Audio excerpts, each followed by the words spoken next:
How was your stay in Vrindavan and how was your training? Our stay at Vrindavan was a beautiful memory.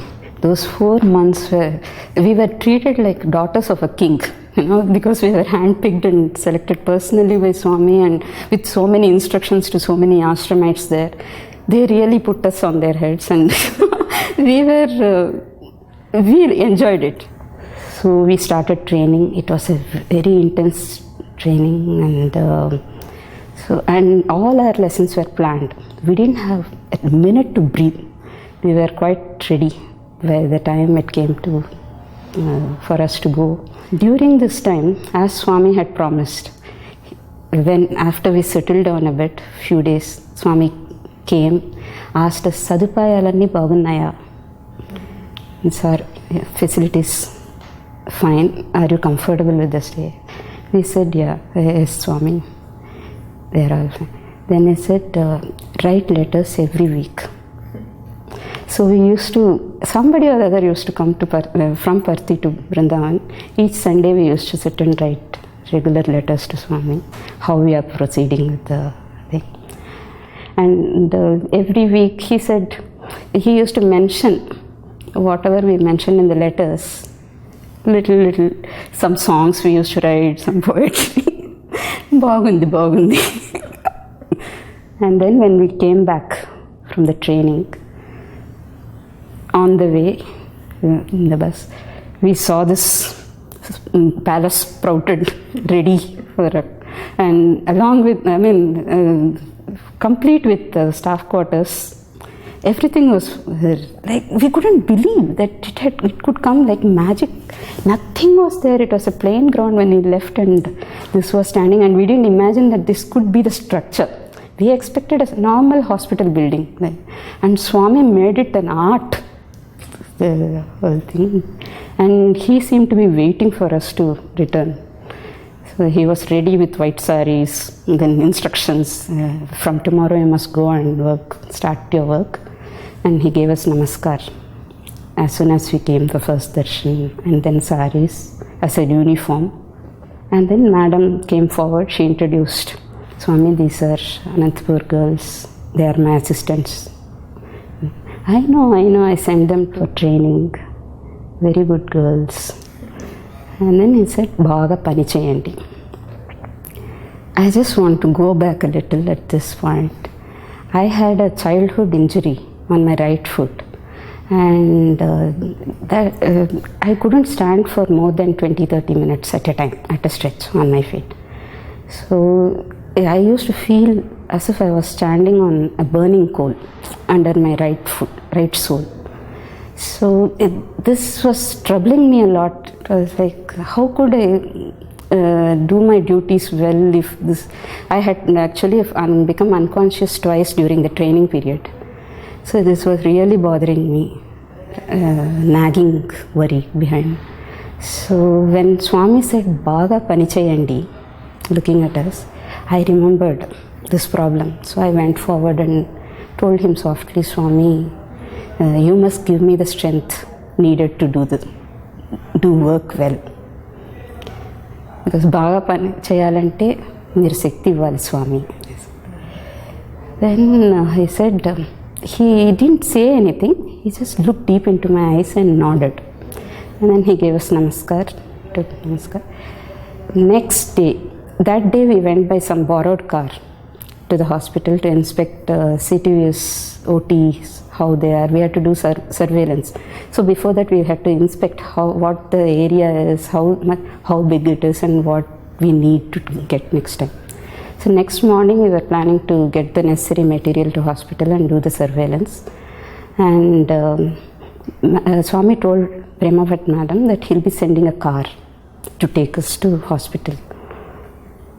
And it was after darshan, both of us went to wear our chappals. Madam had already worn her chappal and was ready in the car. She was waiting for us. And Sridevi and she found her chappal, but I couldn't find my chappals. We were searching frantically, and Madam was hurrying us up because it was getting late already. So I ran. I got into the car without chappals. And like the previous day, when we had visited, we knew we cannot walk on the hospital ground without chappal. It was all strewn with construction material. So I was worried. How am I going to get out of the car and go till enter the hospital and go to the OTs?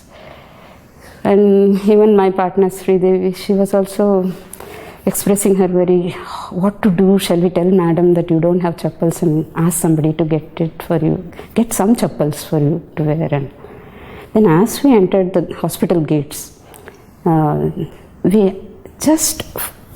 eyes fell on a pair of chappals right under passenger seat. We were sitting at the back seat, and they were neatly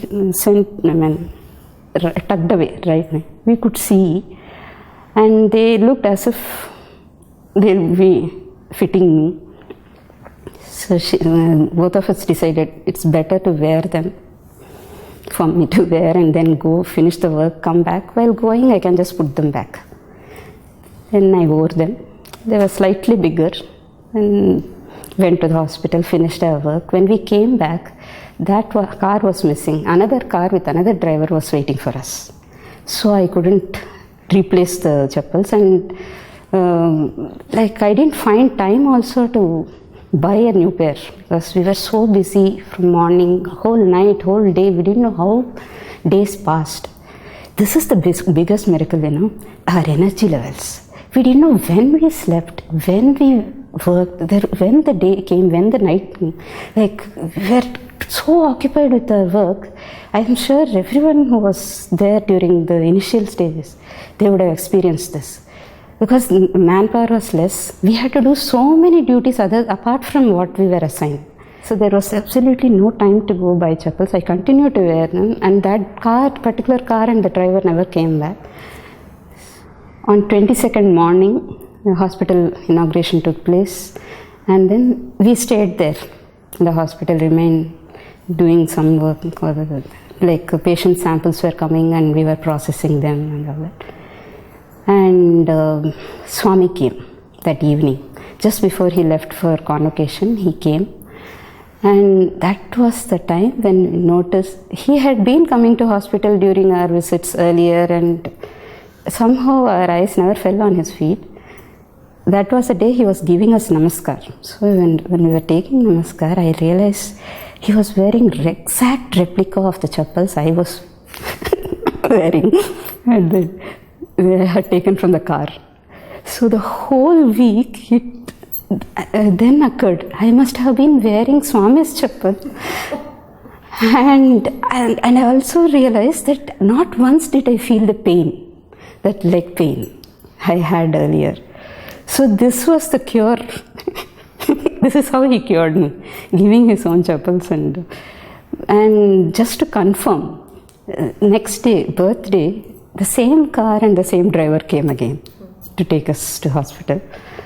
And after Madam got down, we casually went and asked the driver, did Swami ever use this car anytime before? He said, yeah, throughout the hospital construction, he was in fact using this car.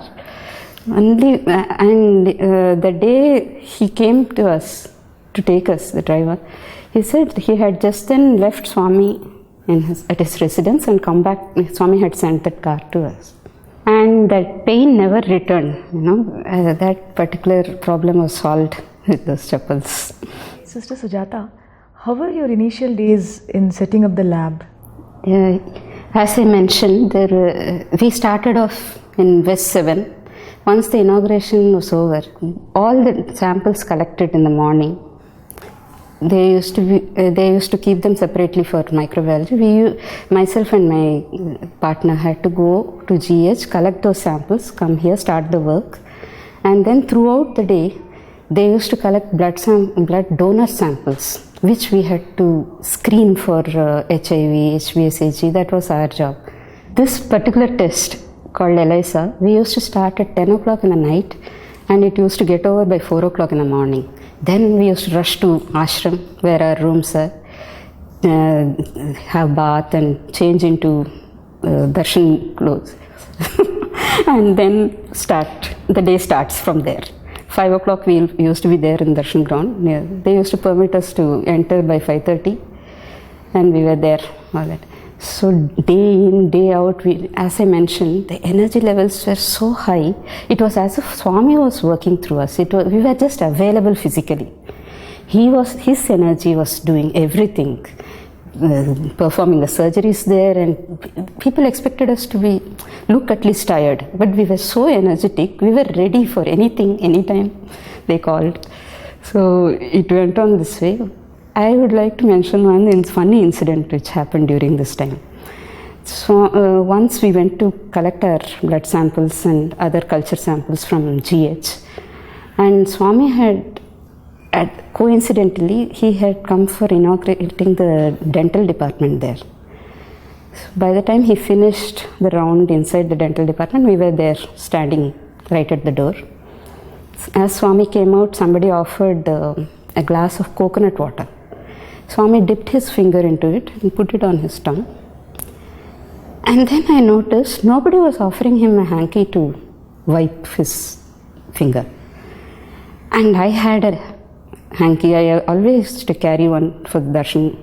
Like whenever he gives us vibhuti, I used to give him. We used to look for such chances. So we always carried. So I took out the hanky and he almost grabbed it because he was looking for somebody to. He wiped it, and generally in darshan ground, after wiping, he just throws it at the person who gave the hanky and moves on. I expected the same. I expected him to return the hanky. I stood there, and he seemed for a while he had forgotten completely about the hanky in his hand. He started giving a discourse. It was a short talk, and I moved back to my place. But my whole focus was on that hanky. It was still dangling there. I was expecting him to look at it, realize that he was holding my hanky and return it to me anytime now. And suddenly he looked at me. My gaze was so intent on that hanky. He looked at the hanky, then at me.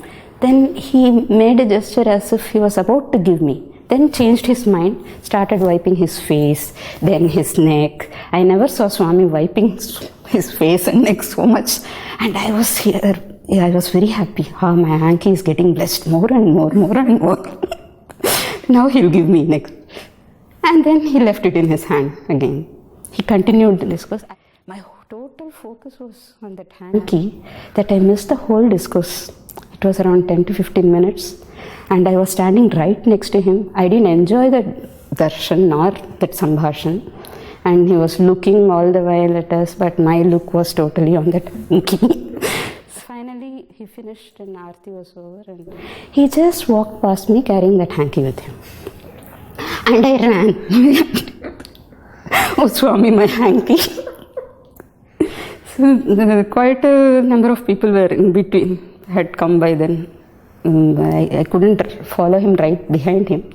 Few people were there in between. As he passed a dentist, Dr. Reddy, I think, he just looked at me, Swami, and then put the hanky into his pocket and then walked away. Then I assumed because he looked at me and put the hanky in his pocket, I am supposed to go and collect it. So I ran. And as soon as Swami left, sir, this is my hanky. I gave it to Swami when he dipped his hand in the coconut water to wipe. So when he put it in your pocket, he looked at me and so I thought maybe he's indicating that I must come and collect it, so give it back to me. That doctor was really shocked. What is this girl? He didn't know from where that hanky came. Swami just came and gave it to him. And he told me something that was the lesson for the day, I think, and for a lifetime also. He said, when Swami gives, and when you offer something to Swami, it is Swami's. It belongs to Swami. The ownership changes hands. And when he gave that to me, it now belongs to me. So forget about it. You have wasted your time going after that hanky. And he gave me some coconut water, which was blessed by Swami to pacify me. But I felt on retrospection, that's true. Like when we offer something, we say we offer our lives, we offer our services to Swami, and we always have the eye on his returns. Like at least his physical proximity is a return, his looks, his interaction with Swami. It should be his will now. We are his, we belong to him. And let him put wherever he wants. Let us not look for returns anymore. And if we take it a step further, I thought maybe it's true to life as such. When we offer somebody to something to someone, let us not see how that person is using it, whether it is used or not, or has he thrown it away, or has she given it off to someone. Like that gives us some peace of mind. And that time, if I had focused more on what was happening at that time than that hanky, my mind was still attached to it. So if I had detached myself from it completely, then I would have enjoyed some peace of mind, and bonus was his presence and that proximity. So that was one big lesson that I learned. And then, as I was saying, we used to come and collect our samples, go back, process, and then slowly our lab was set up in the hospital itself. Swami came personally to inspect the space where we are working, and then the equipment. He used to ask us whether everything is okay with this setup, if we needed anything more. So Madam used to, whatever was required, she used to tell directly to Swami, and Swami used to make the arrangements to procure the things for us. He was very, very interested in what was going on. Almost every day he used to come visit the hospital, go around. And blood bank was a big showpiece because it was fully equipped. And Swami used to get his guests to blood bank definitely. So we all used to surround him, crowd around him, have nice darshan. And he used to introduce us as his students. In the initial days, Swami used to visit the hospital every other day, like almost. And every function, especially whenever there is a function at Parthi, Prashant Nilayam, he used to come here and give us darshan first and then proceed to the function there, any festival. So it became like it is better to be in hospital, present in hospital than at darshan ground, because we got more of Swami's proximity here than there. So from the initial days of the microbiology lab, how did it expand over time?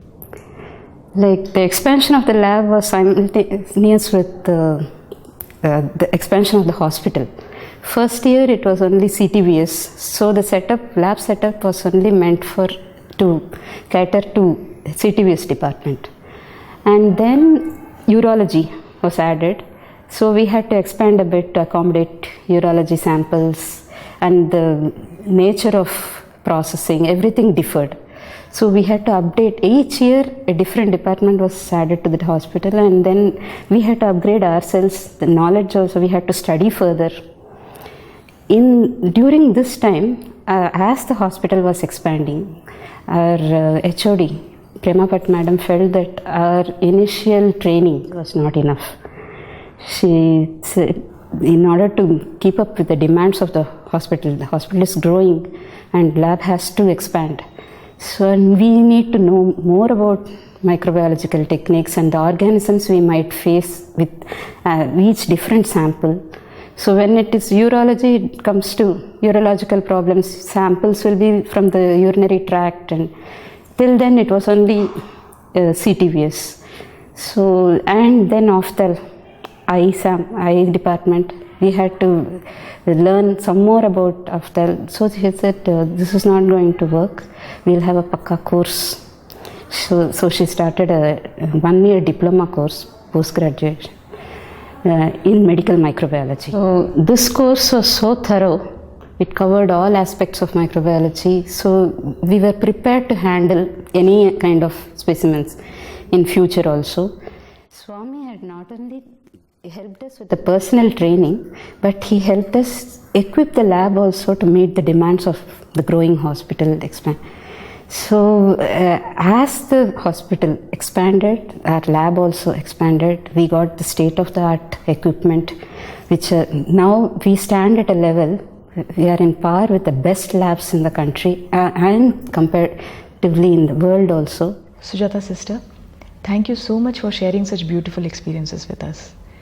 To conclude, can you also tell us how do you connect to Swami today? Ever since my childhood, when he first came in my dreams, when I was 7-year-old, he has been guiding me like a parent, a mother, a father, a best friend, brother, sister, whichever relationship I lacked, he was there to provide that. So he was a constant support throughout my life, and he has never left out even a single detail of any part of my life. He had guided me throughout until today, and I'm sure he'll continue to guide me. So all I can say is I can relate to him as my Pranasakha, my best friend.